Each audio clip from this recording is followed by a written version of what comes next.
Welcome back, focused learners, to another explainer. Today, we're taking a fascinating dive into the psychology behind the things we build. Have you ever wondered why we get so, frankly, irrationally attached to the things we create with our own two hands? Well, pull up a chair, because today we are unpacking the hidden mechanics of the human mind. Picture this. You've just spent, 3 hours on your living room floor wrestling with a flat pack box. You've built a bookshelf. Or, well, maybe it's a terrible bookshelf with slightly wobbly legs. There's one screw left over that you literally cannot explain. And yet, the moment it was done, you stepped back, looked at it, and thought, man, that's actually pretty good. So why do we do this? Why do we genuinely love that wobbly bookshelf so much? Okay, let's dive right into this, because the contrast here is just mind-boggling. On one side, you've got a store-bought shelf. It is perfectly constructed, flawlessly aligned, yet you feel absolutely zero personal attachment to it. On the other side, you have the wobbly shelf built by you. It has flawed construction, sure, but you feel this immense personal pride. The reality is objective, but the value you place on it is completely subjective, driven entirely by your own sweat and frustration. That universal feeling actually has an official psychological name. It's called the IKEA Effect. It's a cognitive bias where people place a disproportionately high value on objects they've partially created or assembled themselves.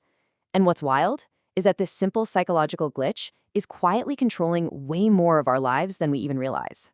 Section 1. The Origami Frog Study.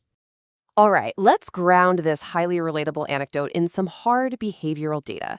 Back in 2011, behavioral scientists Michael Norton, Daniel Motion, and Dan Ariely brilliantly tested this exact concept using something as simple as paper frogs. They split people into two groups. Group 1 was simply given an already finished origami frog just to look at. Group 2, however, was given the exact same paper and instructions, but they had to fold the frog themselves.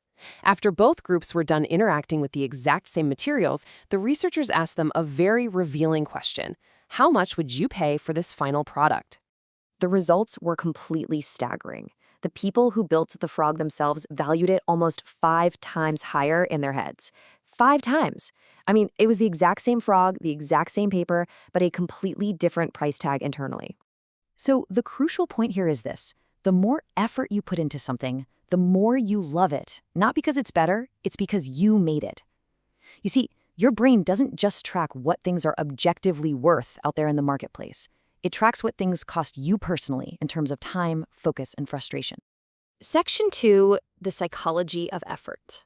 To understand the internal mechanics of this phenomenon, we really need to look at what psychologists call effort justification.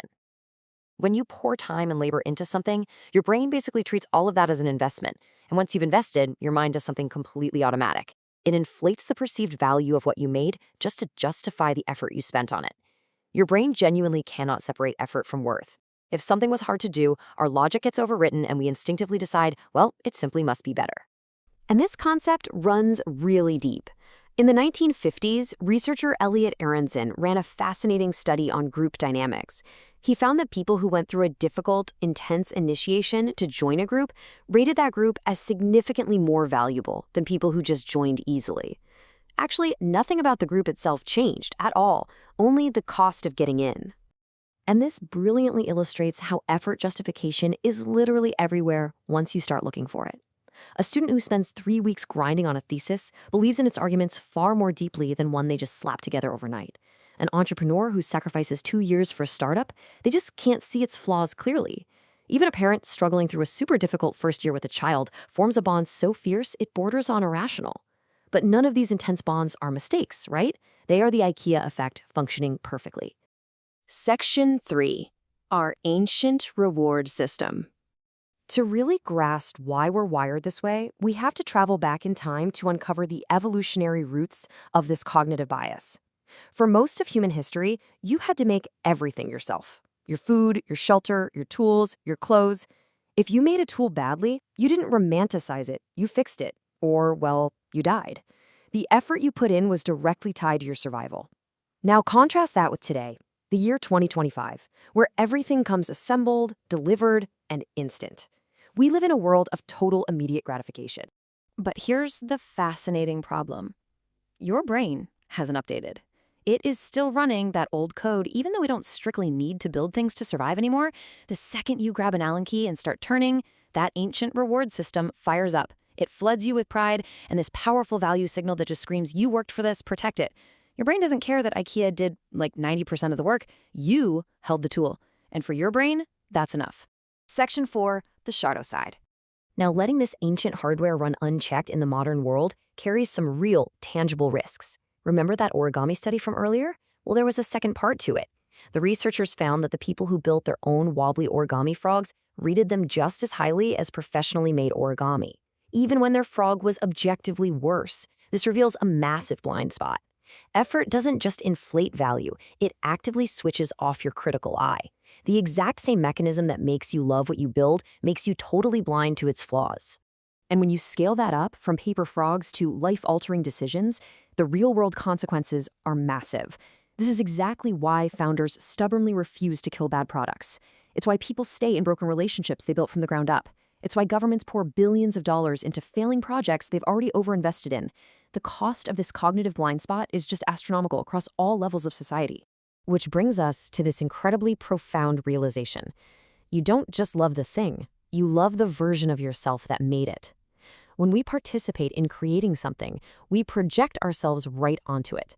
That emotional anchor is exactly what makes it almost impossible to walk away from our creations, whether that's a tech startup, a relationship, or just a piece of living room furniture. And that brings this entire explainer full circle. There is a real reason IKEA doesn't fully assemble their furniture before shipping it. Leaving out a percentage of the work so you have to tighten that last bolt isn't just cheaper logistics. No, it is a brilliant psychological sales tactic. IKEA isn't just selling you a bookshelf. They're selling you the feeling of having built it. The moment you step back, that uneven shelf is yours in a way a pristine store-bought one never could be, simply because a little part of you is in it now. So, as we wrap up this explainer, I want to leave you with this provocative thought. Think about your own life for a second. Your projects, your investments, the things you've poured your blood, sweat, and tears into. Now that you know the IKEA effect is running silently in the background, will your brain ever let you see your creations clearly again? Thank you so much for watching, Focus Learners, and I'll catch you in the next explainer.